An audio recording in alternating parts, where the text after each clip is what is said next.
د لیوال ملي پوهې پروګرام وسایل نه همت اړین دی. د ټکنالوژۍ په مرسته زده کړه په هر کور، هر ځای، هر وخت او هر عمر کې پرته له ښوونکي او ښوونځي. په سبق به پیل وکړو. د پښتو لیک کتاب مو راواخلئ.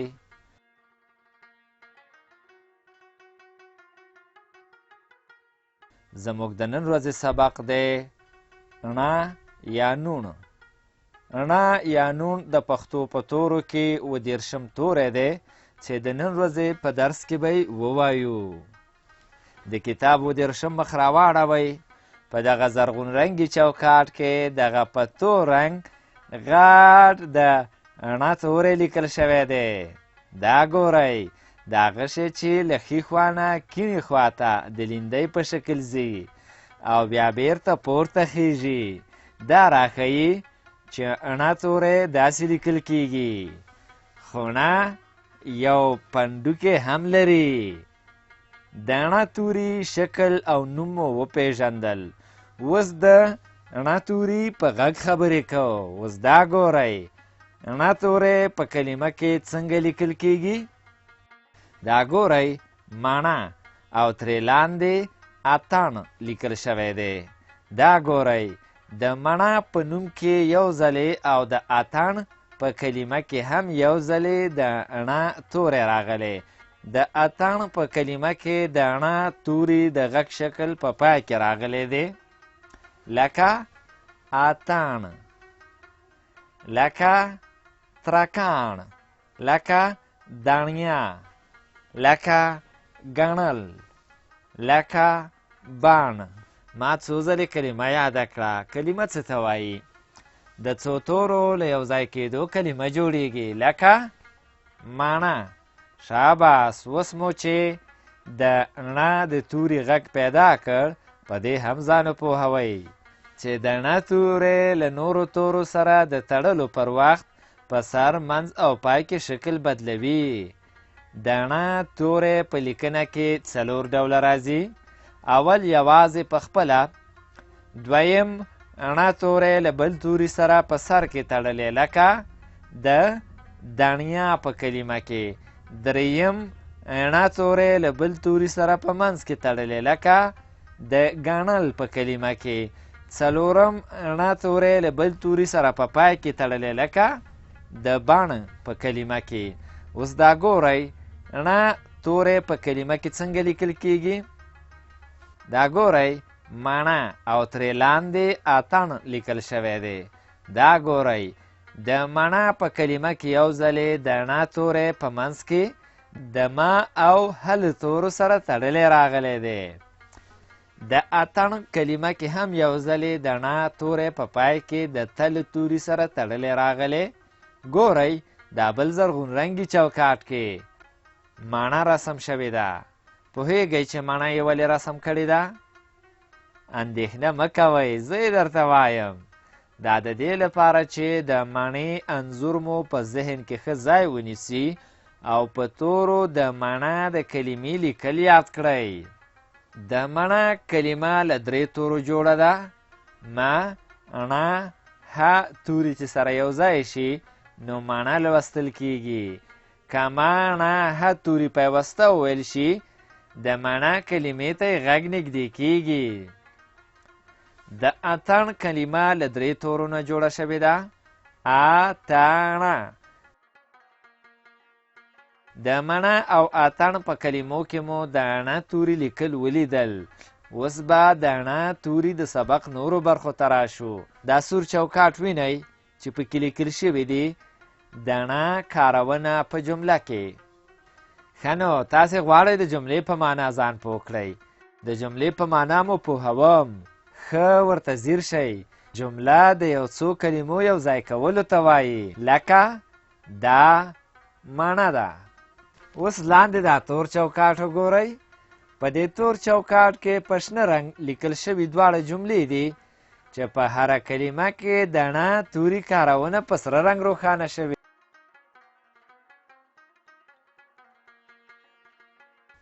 دا مڼه ده. زما سره مڼه خوښیږي.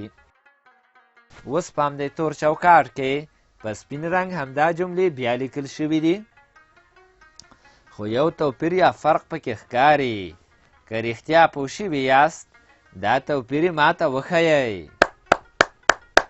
شاباس، دا په هر هغه نه تورې ګوته کېښوده چې زیړ دی. ګورئ دلته دوه ځلې دڼه توری راغلی دی. اوس نو قلم راواخلئ او د هر زیړ رڼه توري پر سر رڼه توری ولیکئ چې دڼه توري لیکل مو زده شي. دا کار ځکه کوو چې د دې تور چوکاټ د پاسه په کیڼه خوا کې په زیړ چوکاټ کې درته لیکلي دي دڼه د کارونې ځایونه روښانه کړئ. دڼه توري په منځ کې شکل لیکو. ډېر ښه، په تور چوکاټ کار وشو. اوس راځو شنه چوکاټ ته چې نورې جملې زده کړئ.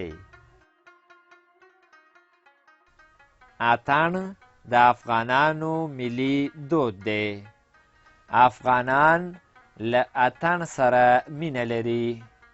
په شنه چوکاټ کې وګورئ دلته جملې په تور رنګ او هر دڼه توری په سره رنګ راغلی دی.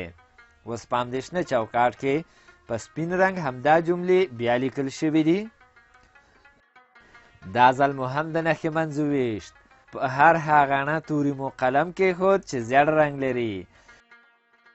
دلته هر رڼه توری په زیړ رنګ لیکل شوی دی. یو رڼه توری د اتڼ په کلمه کې په پای کې د تلو توري سره تړلی راغلی او بل رڼه توری هم د اتڼ د کلمې په پای کې د تلو توري سره یو ځای راغلی.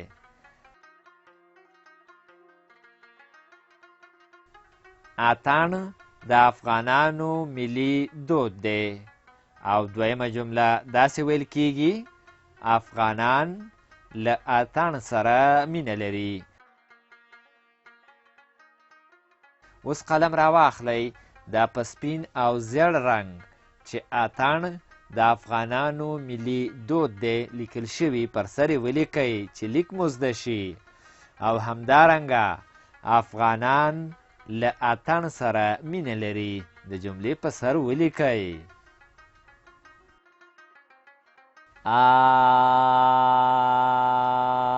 اتڼ د افغانانو ملي دود دی.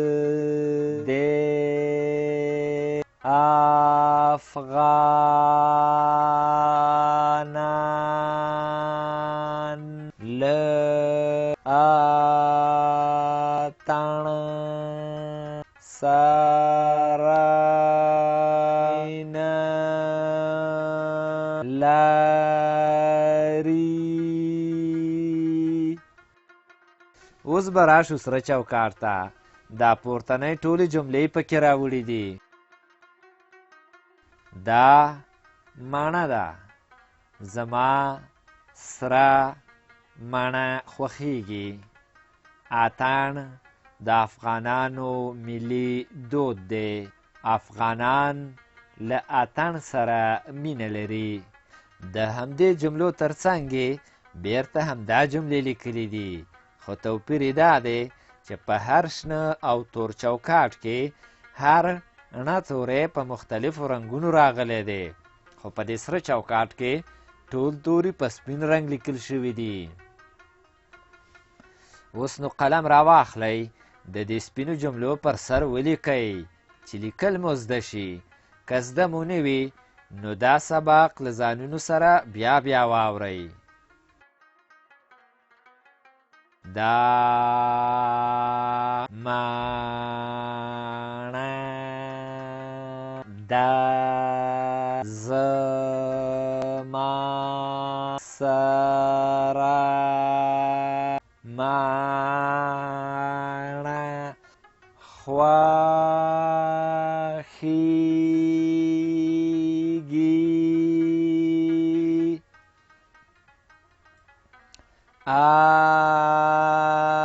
اتڼ د افغانانو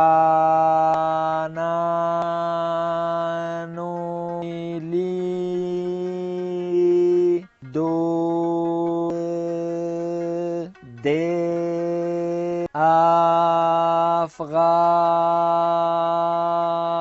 افغانان له اتڼ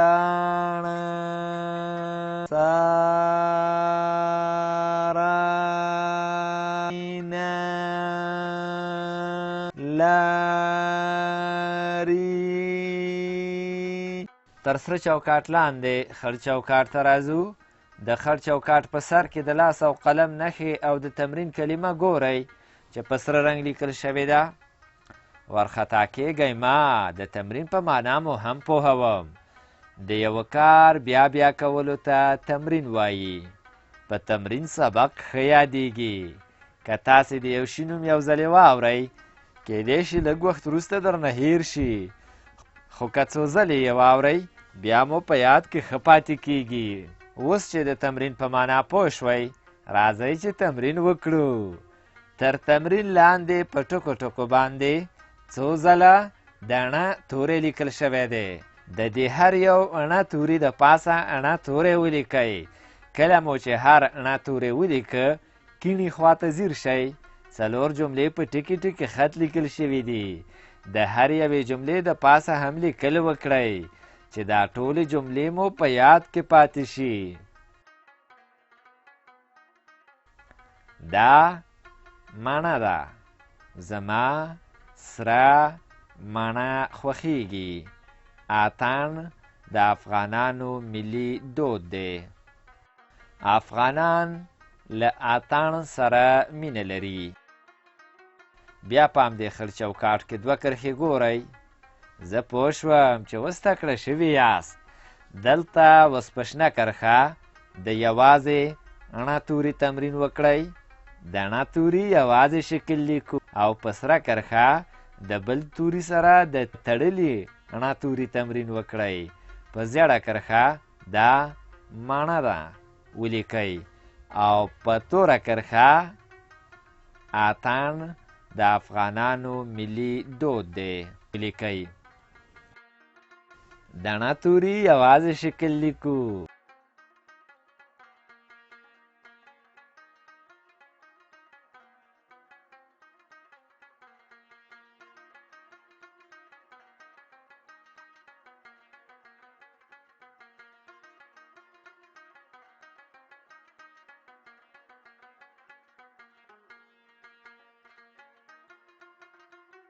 د اڼه توري په سر کې شکل لیکو.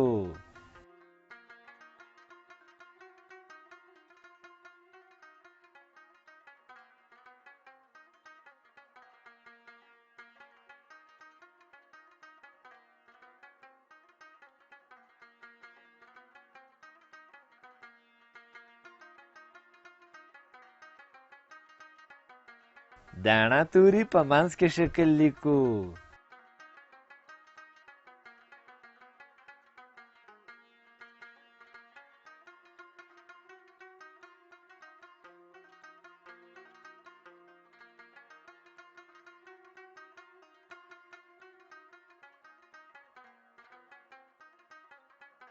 د اڼه توري په پای کې شکل لیکو.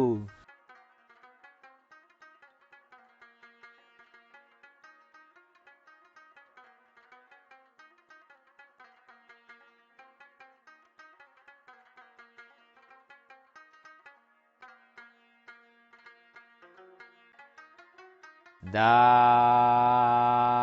مڼه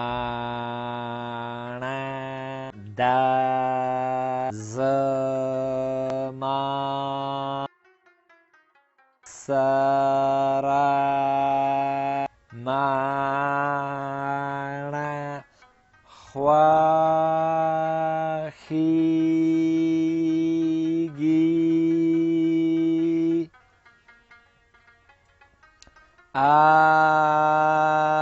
اتڼ د افغانانو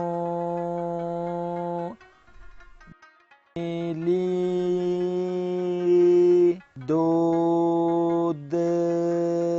د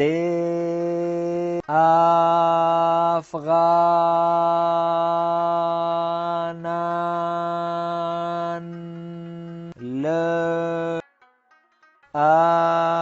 اتان ساراینا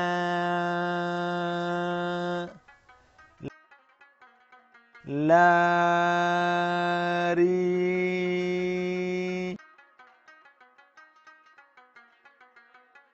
دانا توری یوازې شکل لیکو دانا توری یوازې شکل لیکو دانا توری په پای کې شکل لیکو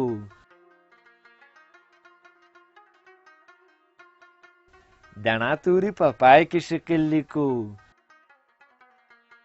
دا مانا دا اتن د افغانانو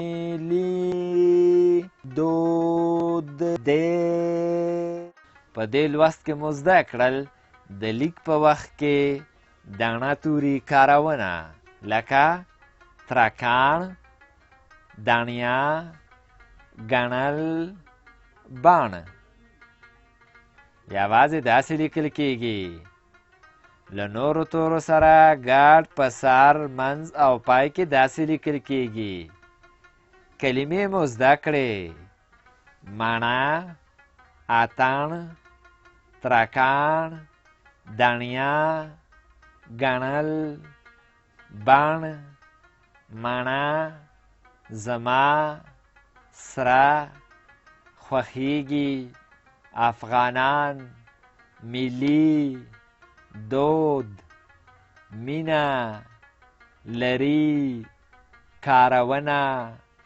جمله ځایونه روښانه تمرین او داسې نور